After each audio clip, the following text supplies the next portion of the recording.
First on Film and Entertainment, the week of the BAFTAs. My name's Alex First. Joining me, Jackie Hamilton, Greg King, Dave Griffiths and Peter Krause. The full complement. Fabulous. Excellent. So, boys and girl, we are going to start with the BAFTAs because this is sort of the big forerunner to the Oscars. I'm not sure how much of a guide any of these are, but I suppose what I've heard on the lowdown is that the BAFTAs are probably the best guide of the lot. All Quiet on the Western Front seems to have taken all before it. Now, I haven't seen it. I know, Peter Krause, you have. Is it that worthy? It is. It's an excellent film. It's a really strong adaptation of the novel by Eric Maria Remarque, and it's very gritty in its style, and it works really well. Oh, that's true. A long film? Yeah, it's over 2 hours. Yeah.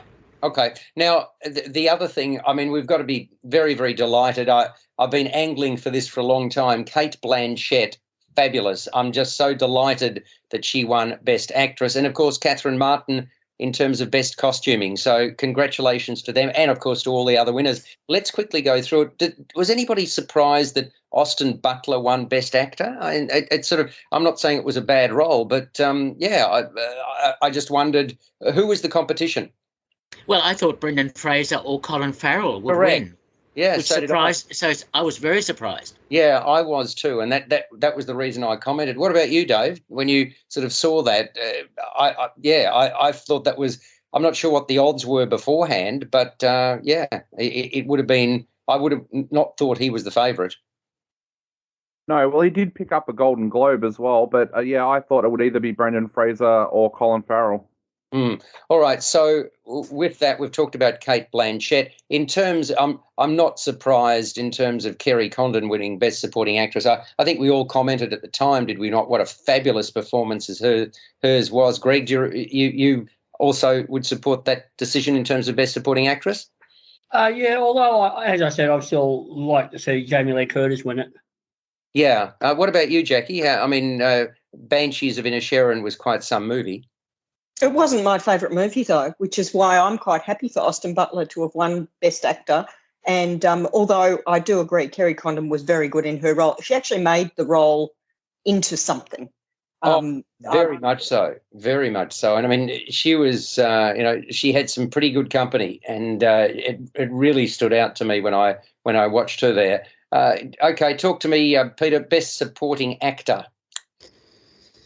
Yeah, Barry Keoghan for Banshees. Yeah, I mean, it was such a showy role. That's the point that I was going to make about that. That really stood out. There were so many good performances in that movie, but I just thought he was gifted some beautiful lines, and he did a terrific job. He's a very fine actor. He really is. I mean, I'm delighted that he won that award. I thought that was highly worthy. In terms of what other categories stand out for anybody? Anybody jump in at this point? Well, I thought All Quiet on the Western Front deserves its cinematography award because it was quite spectacular, especially the shots of the battlefield scenes. They were well shot, and that bluish tinge there sort of added something to it. I wasn't surprised about Guillermo del Toro's winning Best Animated Film for Pinocchio, quite something. And in terms of the Rising Star Award, Emma Mackey, I thought that was an interesting choice as well, and obviously a very, very powerful French-British actress. So that was pleasant. Best director. Well, she was in Emily. Don't forget. Yes, yeah, that's true. Absolutely, that's true. Best direction. How did you feel about that, Edward Berger? Yeah, well, it looks like, I mean, a surprise was that All Quiet on the Western Front won both Best International Film and Best Film Overall. That's what really surprised me. So when that happened, I was not surprised that there were 7 awards overall to All Quiet. And Edward Berger is a really strong director, so it's great to see him win. Yeah, the other one, Navalny, I haven't seen that. Have we seen that out here? Have I just missed it? The for best documentary, I'm really keen to see it, but did it? It's actually been on SBS. Has Alex. it? Have you seen Yes. it? Yes. And is it? I mean, obviously, it's most worthy. Excellent. It Excellent. Is. Does it live? Yeah. I mean, obviously, you know about Navalny from news reports. True. Does it lift the lid, or it just sort of shines light on what's Fully. It gives all the background lead up to it, and of course with him taking the lead role and talking about everything that happened himself and kind of, dissecting it and uncovering it. It's fascinating.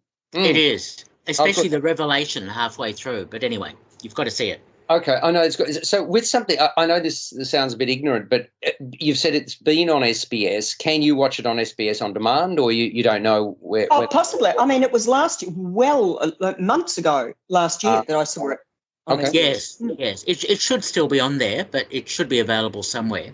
I actually get a bit confused about some things like this. Sometimes you can watch a television show, I mean, even series, and I don't get much of a chance to watch TV, but there are some series that you can watch on catch up and others that you can't. So there must be some deals. Like my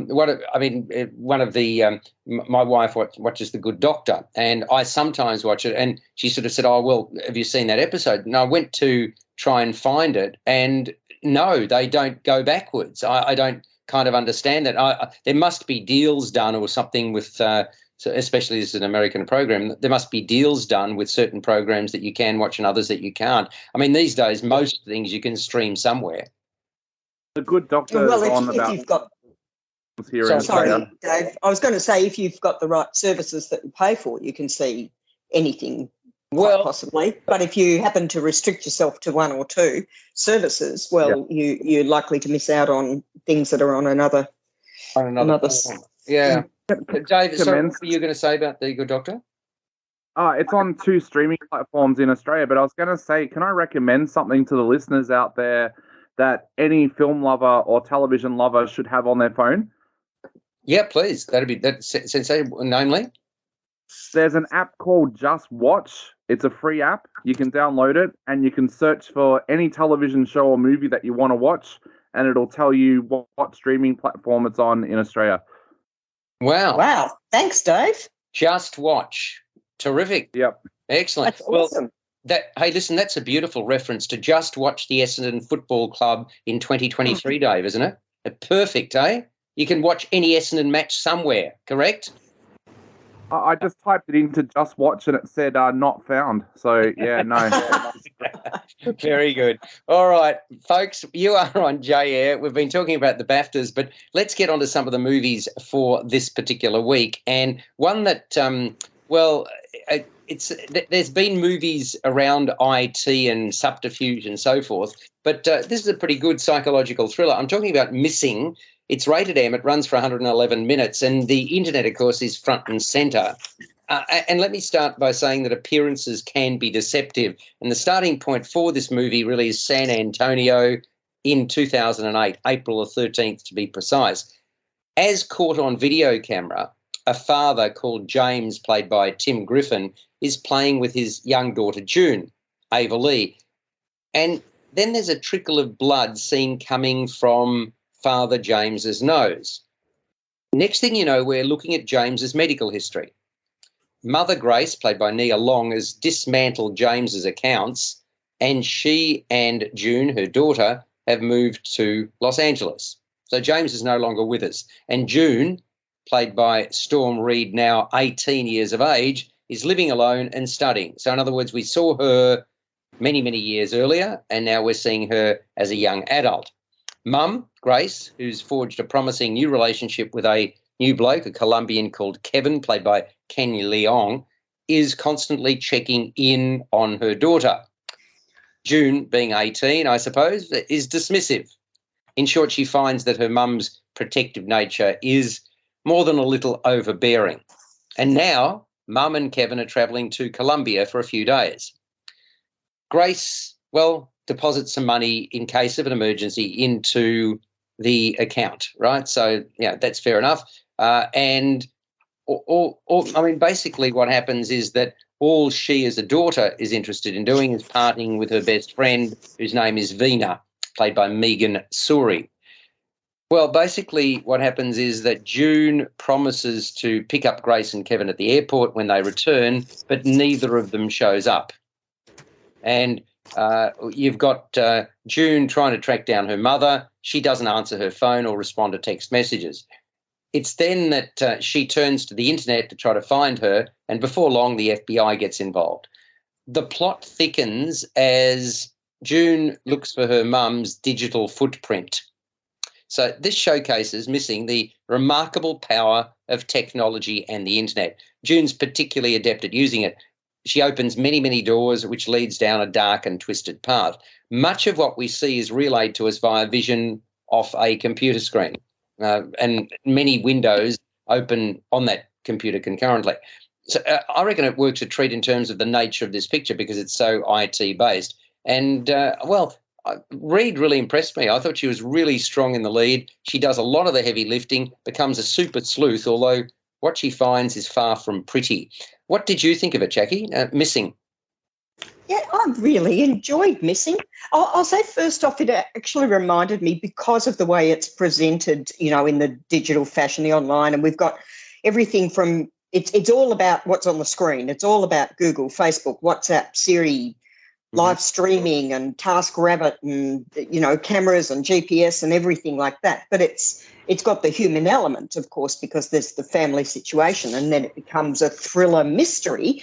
It reminded me of a film, and I think it was about 8 or 9 years ago, called Unfriended, which I think was which was touted at the time as the first fully online, or feature film presented as being fully done just on a screen. So we're not seeing people in there that are not seen on a screen somehow, which makes it sound really boring, but it actually isn't. I found it fascinating.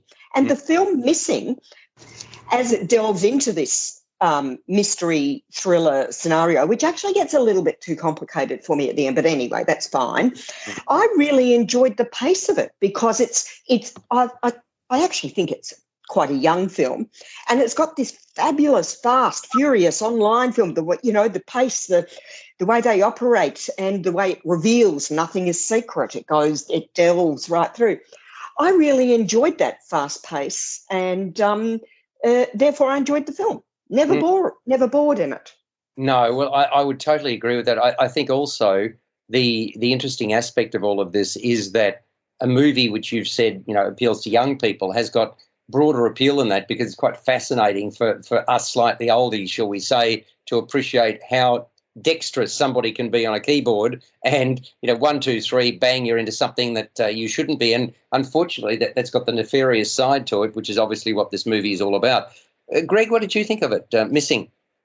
I enjoyed it in spite of myself because this is one of those thrillers that plays aimed at those Gen Xers who live their lives via social media, Facebook and mobile phones, rather than the real world there. But it sort of slowly sucks you in with its build-up of suspense and suspicion and wondering where it's going. It's a sort of sequel to 2018's Searching, which used the same sort of formula and plot, and it comes from the same writer and director as that Nathan Johnson and Will Merrick there, and it follows the same formula. I agreed that Storm Reed was quite strong there as the heroine there who investigates everything online. Thinking of all the pre-production work that must have gone in to set up all these screens and background things to play out on screen there. And it plays out sort of like in real time there on the screens there. I thought Kevin Leung brought subtle hints to his role that suggested he was not all he pretended to be there. And I liked Joaquin de Almeida there as Harvey, the man she hires online to investigate on the ground there a long way away. Popular, Greg, I think it worked. Sorry. You're very popular. Somebody's ringing you.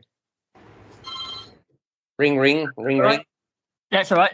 So I liked it and thought it, in spite of myself going in there thinking, oh, here we go again. And it's nothing to do with that 1982 thriller of the same name that starred Jack Lemmon about a man looking for his missing son in sort of somewhere in South America. You raise an important question, though, here, Greg. In terms of names of films, is there a rule? I mean, do you have to wait? If you've got the name of a film that was produced 20, 30 years ago, then obviously you've got a new generation, no problems. Is there any unwritten rule? Does anybody know in terms of having the name of something that's also named something else earlier? Is there a law of whatever it is. I'm not sure what it is. A time-based rule, and is there some gatekeeper that prevents you from naming a film like another name or very similar, like copyright?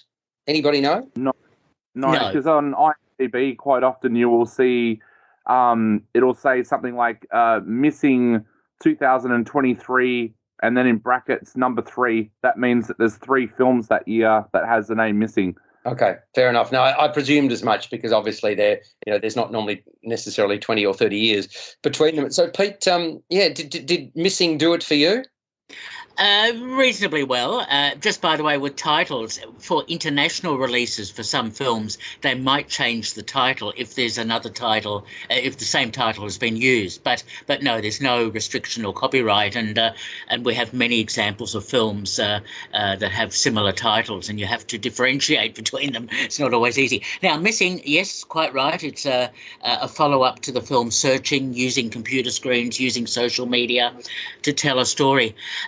I think this one is pretty good most of the time and is quite involving.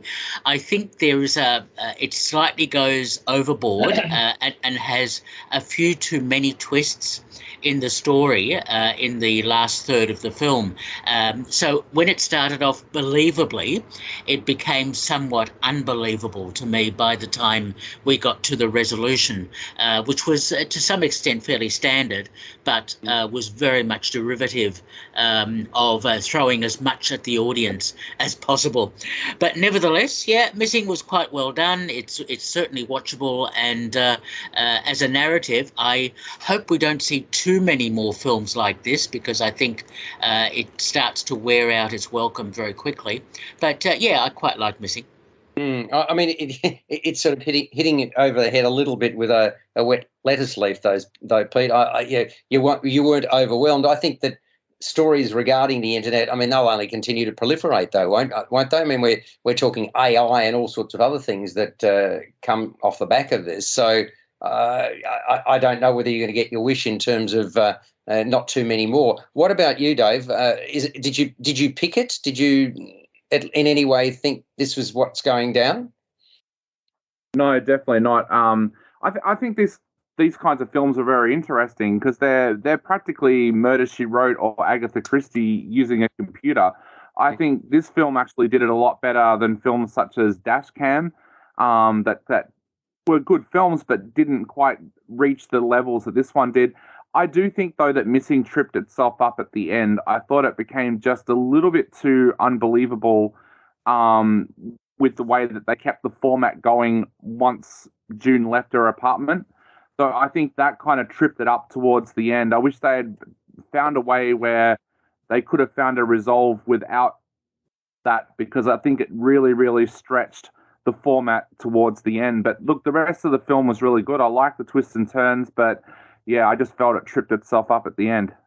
Greg referenced Joaquim de Almeida.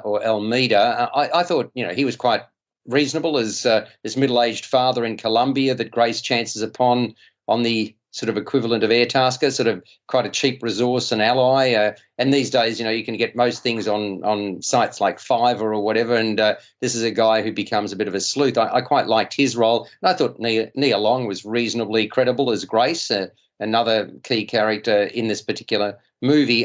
Look, I was quite invested in the whodunit plot. It's written and directed by Will Merrick and Nicholas Johnson. Quite a smart, savvy sort of piece of movie making. I agree with Jackie. I think it's certainly got a younger demographic in mind, but it's got it's got a bit of cross appeal, given that all of us are a little bit older than 20, shall we say. So let's get a score, Dave. What about you? Missing, we're talking M, rated 111 minutes. I'm giving it 6 out of 10. Okay, so it's a sort of middling type mark. Peter, similarly? Yes, and by the way, my comment is about not making more films with that format. I have no problem using social media, but it's just that visual format, I think, becomes very wearing after time. Look, I agree. I give it 6 out of 10. Mm-hmm. Greg King? 6 out of 10 from me as well. Wow, okay. Jackie? I'm a little higher. I gave it 7 out of 10 purely because it was thorough entertainment, just entertainment. And Yeah. but I do agree with Peter that I wouldn't want to see one of these every couple of weeks. Yeah, fair enough. 7.5 for mine for Missing. So somewhere between 6 and 7.5. So it's a pretty reasonable sort of film, and I think some people are going to particularly enjoy it.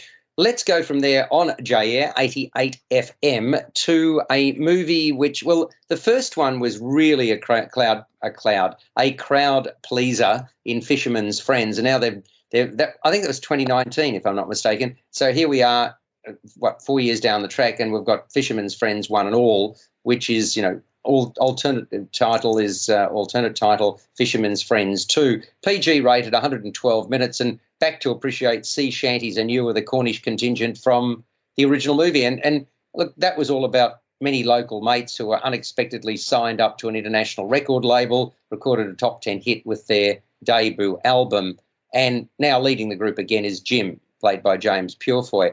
But in Fisherman's Friends 1 and All, his father, Jago, played by David Heyman, also an original member of the crew, has died. And Jim's decidedly out of sorts. He's grouchy, he's contrary, and Jago remains very much in Jim's thoughts, as reflected in the multiple dream sequences that populate the movie. Jim has allowed the booze to take over, and he's anything but a happy drunk. With a position in the group open, the record label's keen to see the spot filled. Not so the 9 of them. They don't seem to be in any great hurry regarding the vacancy. The label's also about to release the group's second album, but problems are starting to mount. Political correctness, you see, is not this lad's strong suit, and Jim publicly disgraces himself. And he has an issue with a man chosen to fill the void in the group and falls out with a guest staying at his mother Maggie's Airbnb, Maggie played by Maggie Steed. So she, this sort of young woman, or not so young, the singer Aubrey Flynn, played by Imelda May, does indeed turn out to be a former Irish music bad girl who has crashed and burned. And now she's opted for the quieter life, and that's why she's sort of gone to the area where the Fisherman's Friend group hail from. And if the group has any chance of continuing to make a name for itself more broadly, there's a lot of making up to do. And the head of the music studio is far from convinced that these old-style musos are worth the risk. So, look, it is a feel-good movie like its predecessor. It's got a really nice score, strong score, beautiful scenery. I mean, wow, scenery. I do recall that vividly from the original. The cinematography in it was terrific, but it suffers from a really, really transparent plot. And it's interesting, it's been written by the same 3 that wrote the original: Piers Ashworth, Meg Leonard and Nick Moorcroft. But Chris Foggan, who was in the director's chair, is gone, and 2 of the 3, Leonard and Moorcroft, have been installed as the directors. So very few surprises, if any. And to me, the whole thing looked and felt manufactured, Peter. It did to a very large extent. It's interesting, the first Fisherman's Friends film premiered at the Munich Film Festival in 2019, and it was incredible to see how popular that film was at the time, and how so many people there enjoyed it. So, and because it did worldwide, it did pretty well. Obviously, a sequel was on the cards. The problem with the sequel is the writing. And the issue about the writing is, as you've alluded to, the cliches, of course, the political correctness, the downplaying of the a cappella singing, which was one of the highlights of the original film, and just the predictability and cliches, especially the dead father coming back to haunt his son and to rev him up. And look, the whole thing just felt so contrived and so not terribly well written overall that I was disappointed. I mean, James Purefoy, good actor, not given a great deal to do, and overall the film, it may have looked good, but it didn't sound right. And so overall I wasn't overly impressed with the sequel. Yeah, I think a lot of people are going to be very much of that ilk. Dave, you? Oh, I'm the opposite of you guys. I love this film. I think it's hard to criticize the way the story goes because it's based on a true story. So it's kind of difficult to talk about it being a cliche when that actually happened to the people that are in the actual group. I think the film actually took a really good look at some of the things that modern day bands face these days, the political correctness training that artists are put through. I interview a lot of musicians that have been in the industry for 30, 40 years, and the way that they describe those political correctness training days, I could not say in this time slot. I also thought it really explored the notion of sometimes if we see a celebrity going off the rails, what's happening in their personal life. We're very, very quick these days to counsel somebody if they do something that is considered a little bit out there or something in public. But as this film shows, sometimes there's things going on behind the scenes that people don't know. So I thought this film was actually quite important in some of the things that it actually explored. And I know a lot of musos out there are going to watch this film and go, it's about time somebody put this on screen. Yeah, okay. Interesting.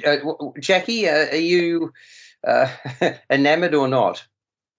Well, I thought that, Dave might be right in saying some of what it explores is worthwhile, but it could have been done in a better and more interesting way. I'm totally agreeing with everything Peter said it was so contrived, it was actually really boring. It was so predictable, and we did miss that singing of the first one, the joy of the singing. Really, to watch a bunch of grumpy, old, rude, inappropriate men standing around the bar saying the wrong thing and was just like really not what I want to go to a movie and see. The women tended to be rather more lively and lovely characters, particularly the Irish singer, Imelda May. And she was quite delightful, and she had a lovely voice, and she had great character, and she looked lovely on the screen, and she really fitted into that role well. But to base the entire film on a bit of a shaky romance thing just really didn't work as well as the plot of the original film. However, we've got the grumpy old men, we've got the lovely ladies, and then, as you said, Alex, we have this fabulous scenery of the craggy, ragged kind of coastline there with the fishing village and the stone cottages and those stone wall fences, a little bit like Banshees of Inisherin, actually. And the film joyfully focused quite a lot on that, probably recognising that it was actually elevating the joy of watching the film, or giving it some joy in watching it. But I wouldn't say I enjoyed this film. Mm-hmm. And Greg, what about you in terms of the cinematography, the rocky cliffs, the ocean setting? I mean, I thought Toby Moore did a wonderful job with it, and I also thought the music. I mean, it's feel good stuff. There's nothing wrong with that. It's a nice setting, nice cinematography, as you said. But I didn't think this one was any near as charming or endearing as the original there. In fact, if I can make a pun, I found it a bit tone deaf, actually. But like a lot of artists who struggle to follow up their successful debut album, I felt this film struggled to follow up the original film there a little bit. And I agree with everything that's been said before by Peter and Jackie. Basically, I can't really add much more there. It's cliched. Basically, Jim hitting the booze and becoming a bit unreliable is a bit of a cliche in itself. The band falling apart and then having to get back together again by burying their differences is still another cliche. The head of the record company feeling that no one's interested in their music anymore. Again, another cliche. So it's cliche upon cliche. Look, there's going to be an audience for it, admittedly, and so a lot of people will enjoy this. But, yeah, I just found it a bit clunky at times. There are a couple of clunky scenes there, like the one where they're playing the fish fingers walking down the street for a commercial. I just found grated. Okay. Grating fish fingers. That's interesting. I thought grated cheese, Gregory. But there we go. Having said that, I didn't mind it. I thought it could have been, the acting, look, serviceable, I would say. They do the jobs asked of them. They make the characters as credible as they can, but that has to be, there's a sort of umbrella over that, given the shortcomings of the script. Nothing about what the actors do seems unduly forced, notwithstanding the fact that they play everything by the numbers. And, James Purefoy, suitably surly, David Heyman, observant, Maggie Steed, reasoned, and so on. But and what did you guys think about that record label employee, Gareth? Joshua Maguire plays him. purely introduced for comic effect. I mean, I suppose my take on it is, depending upon your perspective, you'll either accept him at face value or find him terribly grating, which is, I suppose, that role that the word grating that you used, Greg. Did you find? I'll go with terribly grating, Alex. I'll vote for that one. Yeah, yeah. Well, Dave, you liked it. What did you find about? Yeah, did you think that character was? I mean, it was put in there for comic relief, surely. Oh yeah, look, I didn't like most of the record label people at all. I thought they were the weakest parts of the film. So yeah, he was there for a little bit of comic relief. Apparently, the story about him getting trapped on the wall though did really happen. So yeah, some of it, maybe the guy was just an idiot. Yeah. Well, I mean, I thought Leah Jordan, Jade Anuka, plays a more solid presence as this guy, Gareth's boss. I thought that, she wasn't held up to ridicule or anything of that nature, but obviously, they understanding the nuance and understanding why in the first instance they made it big because of the integrity that they had.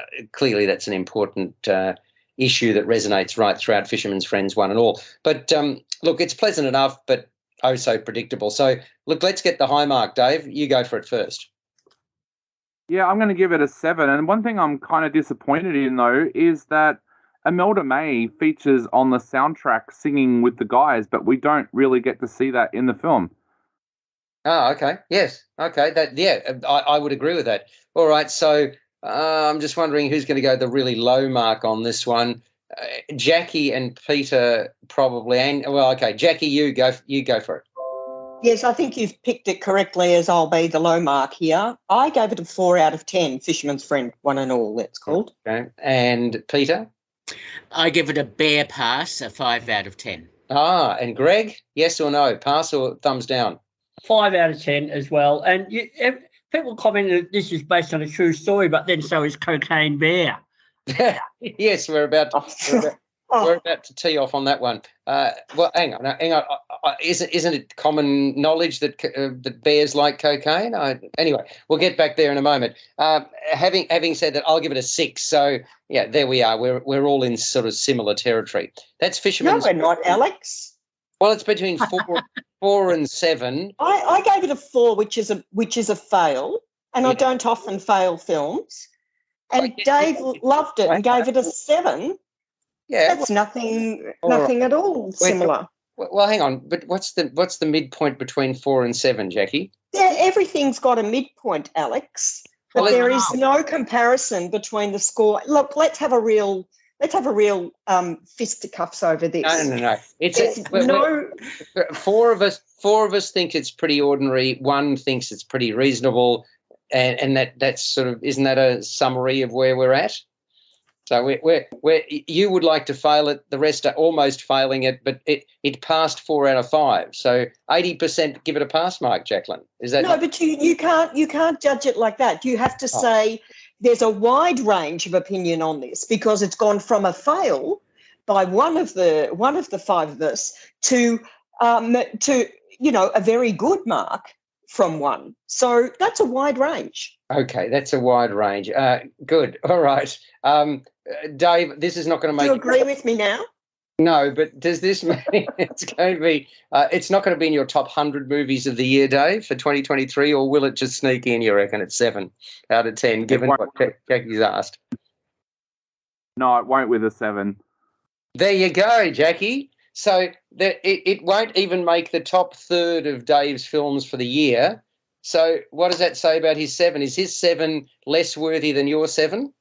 Well, I gave a 7 to the film Missing, and I said I thoroughly enjoyed it. It was excellent. And Dave used the same language when he was talking about Fisherman's Friend. So he really thought it was a good film. So hang on. So you're now quite. You think that Dave? What did you give Missing, Dave? I can't remember. 6 he gave it. Yeah, 6. Wow. So you thought Fisherman's Friends was better than Missing? Okay. All right. On that note, sorry about that. I did divert. I just wanted you to not get away with that. No, look, if it makes you feel better to feel like you're right, then go for it. Absolutely. Now, we are on JAir 88 FM. And Greg's already referenced our next film. We must talk about Cocaine Bear. We actually, I think there were 3 movies on that night, and 4 of the 5 of us chose to go to Cocaine Bear, which was rather interesting. 95 minutes, MA rated. This has sort of got cult following all over it, hasn't it? I mean, there's it's a really bizarre storyline. I know that this is based on reality, but how much of it is based on reality is my first question. Well, the bear did apparently eat a brick of cocaine, but it died. It didn't go on a killing rampage. Thank you. So, in other words, they've taken a skerrick of truth and given it tall tales but true from the legendary past. That's basically. Well, why let the facts get in the way of good stories? Exactly. Yep. As far as I'm concerned, Essendon wins every premiership. So there you go. Oh, God. No, it's delightful. Red and black. What can be better than that? Now, St Kilda winning every premiership. There you go. Pardon me? St Kilda winning every premiership. Hang on, this is a joke. Not letting the facts get in the way of the fiction. Thank you. All right, MA rated 95 minutes. And the moral of this jaw-dropping, outlandish story? Well, dealing in cocaine carries with it unexpected risks. That's what I took out of all of this. And it's a decidedly messed up, darkly humorous story. 1985, a bloke had an unfortunate accident while tossing a massive haul of coke in duffel bags into a national forest in Georgia in the United States. Who should chance upon the illicit substance? None other than a massive black bear who quickly became addicted to the powder. She, because it was a she, could not get enough of it. And when she sensed that anything stood in her way of a next fix, she eliminated the threat. And that perceived threat came from all sorts of avenues. People who had no idea what was going on in the woods. And I'm talking about locals, tourists, a drug kingpin and his lackeys, tin pot young thieves, law enforcement officials, you name it, they were there. And what they stumbled across would literally tear them apart, limb from limb. The danger they unwittingly put themselves in was intense. So it's a comedic schlock horror written by Jimmy Warden, directed by Elizabeth Banks. That was Charlie's Angels, I think she did, didn't she, Elizabeth? Now, the over-the-top outrageousness, the bizarre nature of the story, well, as I say, I reckon it makes it a bit of a cult classic straight off. It's a film that will undoubtedly play to an appreciative demographic, and there was a bit of not a standing ovation, but an ovation after the movies. It knows its market. It knows how to attract their attention. It will polarize. Some are going to be appalled. That the trailer alone will put them off. And I can't really say the acting's top shelf. It's there to get the job done and let the bear do its bit. And that's what the various threads are there for. They sort of intersect and collide. So on that note, Gregory, did you sniff something in Cocaine Bear? I call this Grizzly on crack. You might remember Grizzly was that 1976 film, Yes. so Christopher George, and it was one of that cycle of so-called creature features that were popular in the 70s following the success of Jaws. I enjoyed this, actually, much more than I thought I would.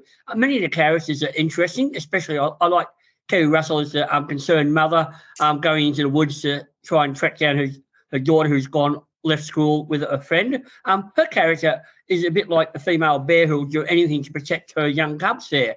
And I also enjoyed Margot Martindale as the gun-toting, foul-mouthed park ranger, a kind of dirty Harriet there. And many of the characters here I thought were quite interesting. I liked Ray Liotta in one of his final film roles there as the local drug kingpin there. O'Shea Jackson brought a touch of humour to his role there. There were a couple of young punks there out to do some mischief there. I thought the CGI rendered bear was quite realistic at times. The gore, the blood, and the dismembered limbs are icky, but they are played for laughs here, I thought, as well. And as I said, it's a true story, but it's taken extreme liberties with the facts by the writer there. And I thought Elizabeth Banks' direction was reasonably muscular. There's no frills direction there, and I thoroughly enjoyed it. There we go. Well, I mean, and would you agree cult, the word cult is appropriate? No? Possibly. What about you, Dave? I mean, I reckon this is that sort of movie. Oh, yeah, definitely. This is going to become one of those films that I think have their own little category called a stoner category. I think this film's definitely going to fit into that category. And in terms of your thoughts about the film? Look, I I enjoyed it. It surprised me actually when I heard the premise of this movie. I thought I'm going to have to endure this thing because I've got to review it. But I actually ended up genuinely liking it. It mixed gory horror with comedy, which is very, very difficult to do. And normally when films do that, they divide the audience a lot. But I found this actually worked in its favor for this film. I thought the other thing that the writer did that was a difficult thing to try and achieve was to make these young teenage hoods and also drug dealers characters that the audience care about. This film wouldn't work if you didn't care if the character got away from a bear or not. But in this film, one of the young hoods ends up becoming someone that you're barracking for. The same with some of the drug dealers. So it's interesting that so many elements of this actually worked. Yeah, I think so too. Peter, is this your sort of movie? Look, I like schlocky films with the best of them, but this one disappointed me greatly. Really? Okay. Absolutely. The problem I have with this film is that it's uneven in terms of its pacing and its ideas. It tries to play up the horror in terms of this vicious alleged bear killing people left, right, and centre, although we don't see much of that at all, and the satire or comedy based on the 80s style of schlocky films that were made at that time. And I thought it didn't work combining those two things at all. I think Elizabeth Banks does a reasonable job of directing this film, but the problem is Jimmy Warden's script, which doesn't quite know whether it wants to be an homage to families and to, especially with the way the film ends, or whether it's meant to be a schlocky horror film or it's meant to be a satire or comedy. And so for me, it fell between a lot of stools. I also liked Margot Martindale. I think she's the best thing in the film, and I think her character could have been developed even more. I was worried by a scene where the two kids ate the cocaine, and I thought, why is this scene in there? I found that unnecessary and inappropriate. And the rotoscoping of the bear was actually quite well done, the CGI, even though when it got a little bit too close, it looked a little obviously as CGI overlaid on an actor who was portrayed as the bear. Anyway, look, overall, I was disappointed. I would have liked something much more horrifying or something much funnier. And for me, it didn't fit any of those criteria. So not so good a film as I thought it would be. Yeah, I mean, it's interesting because it's also aimed at a particular demographic. So and yet you've said you do appreciate schlock horror. So I suppose schlock horror is one of those genres that, I mean, funny and humor is a very, very difficult thing to get right, because some people can be offended and other people, they set out to offend. It's kind of, I found it quite appealing as well, in spite of myself. So it was one of, by the way, it's one of Ray Liotta's last movies, which is also rather sad. But he's the sort of man pulling the strings on the cocaine haul, and there's quite a large cast here. I mean, there's a lot of threads. It's all kind of confusing, but I suppose it's really contextualized by mayhem, and that's really the cornerstone of Cocaine Bear. I accepted the hijinks at face value. As a result, I appreciated the film for what it was. I mean, it's unashamedly out to push the boundaries, to provoke a reaction, and surely, if nothing else, it does that. So I'll start by giving it a 6.5.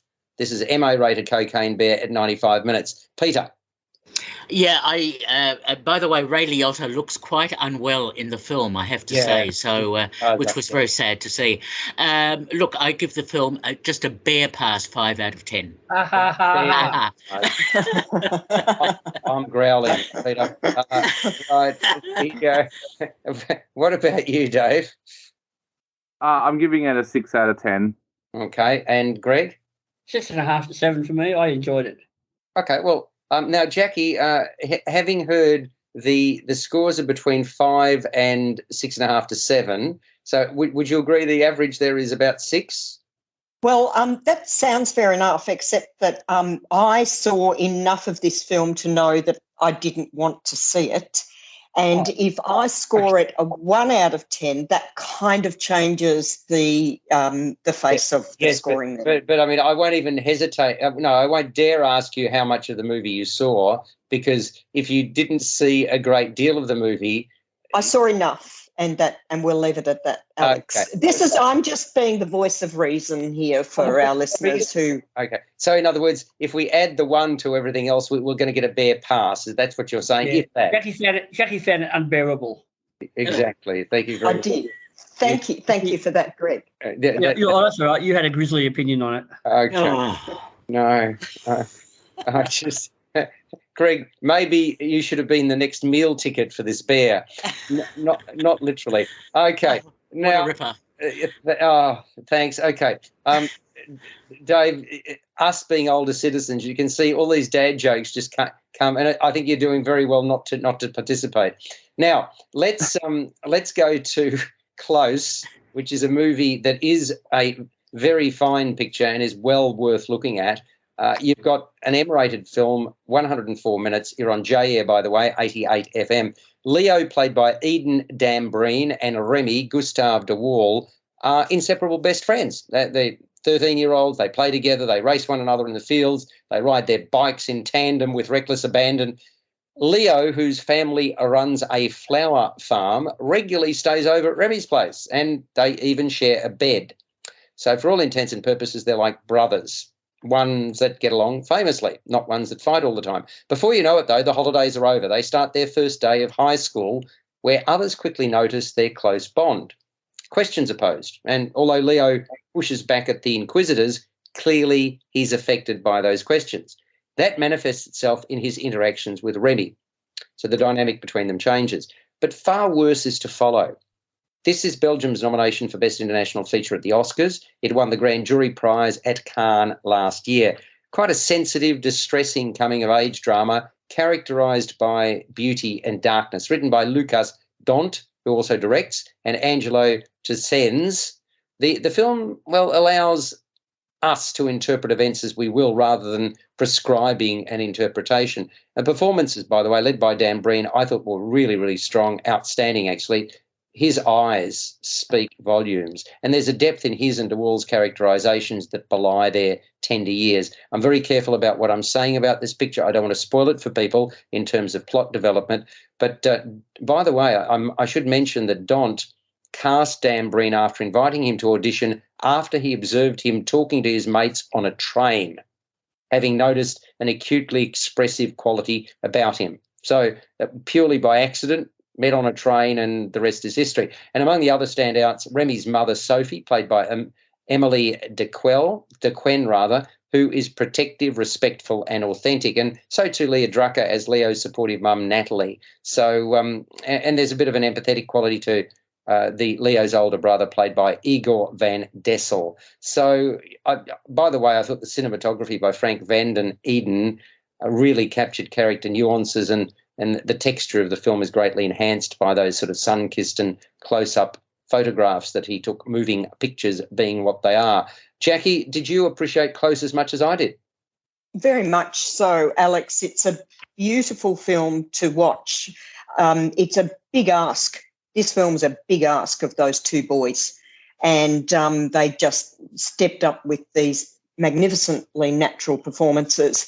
On the two levels, it's beautiful to look at, and emotionally, it's quite a deep film and very, very involving. This instinctive intimacy. What I found interesting was that if this film were a film about two girls in this situation, two very, very close girlfriends, as we'd say at that age, they would be like sisters, where you said they were like brothers. You know, if they happen to, have a sleepover and they're sleeping in the same bed, you wouldn't even blink, would you? The beauty, their eyes, the close-ups, the holding of the long shots, all this would be, and yet the aspect of this film being two boys is what changes it. And I think that's a really interesting examination of these two boys at that stage of life and how that relationship, how there's intervention in that relationship. And as you said, the adults don't intrude on this film. It is about the two boys, although the older brother comes into it. to some degree in a supportive role, and I think that's great. I liked so much about this, about the film Close. It was really a quite an emotional experience for me. And as I said, the visuals also being beautiful. I love that repetition that we saw in their daily lives, the riding of the bikes, the picking of the flowers and the harvesting and going to school, and the back and forth and the rhythm of the days, which becomes interrupted as the plot goes on. Really quite a magnificent film. And Peter, there's a seductive score involved in this as well by Valentin Hardage, really, really strong there as well. I thought it was a terrific movie. Look, it is a very strong film, and I was quite impressed by it. Lucas Dond also directed Girl previously about the trans dancer, and that was quite a powerful depiction of issues related to sexuality and gender identity and so on. Look, I for most part, I really liked this film. I just had a question mark about the event that happens halfway through the film and whether that the issue between the friendship between the two boys, etc., could have then been explored in a different sort of way, especially with the incipient sexuality issues and all that sort of thing. So, but nevertheless, yes, beautifully made film, and I was very impressed. And Peter, Dave, rather, did you think it was a great film? Oh, I thought it was an absolutely amazing film. I thought the performances of the young actors was just sensational and such a beautiful story in a way, if not kind of sad. So, yeah, I really, really love this film. And I suppose, Greg, when you think about a movie, this is one that really stuck with me long after I exited the cinema. Did it you? Did you have it had that sort of impact on you? Yeah, I thought it was a powerful, deeply affecting drama that packed a real emotional punch. And a lot of that came down to the two performances from the two boys who have never acted before. And just such great performances, very natural, and creating that dynamic between them. And I thought the way that the cameraman, Frank Van Eden, often worked in close-up on Leo's face, it captured his inner confusion, his sorrow, and his emotional journey and drew us in more, I thought. And I thought, they were really good performances there. And I did like Emilie Jacquin as Sophie Remy's protective mother there. I really enjoyed it. And it sort of stuck with you for a while. And the themes it explores are sort of quite universal. Yeah, very much so. So, Greg, it's rated M, runs 104 minutes. Score out of 10 from you, please. 8. Jackie? 8. Greg, not Greg. I keep confusing names. I mean, yeah. So I should have. You mentioned setting in, Alex. I should have sandwich boards. Dave. 9. And Peter. And I still give it a 9 out of 10. And I'm giving it an 8.5. So that's our film of the week. Close. And by the way, we are out of time, but I'm going to say that next week we are going to be talking about The Mousetrap, the 70th anniversary production of The Mousetrap, which is an absolute ripper. It's on at the Comedy Theatre. It is really fabulous. I saw it 10 years ago here, also at the Comedy, and I reckon this is a phenomenal performance. Great sets, wonderful. It stood the test of time. Agatha Christie's The Mousetrap at the Comedy Theatre. Thank you, one and all. We are going to do it all again next week. You listen now. Have a good week too. Be kind to one another, and we will speak to you next week on First on Film and Entertainment.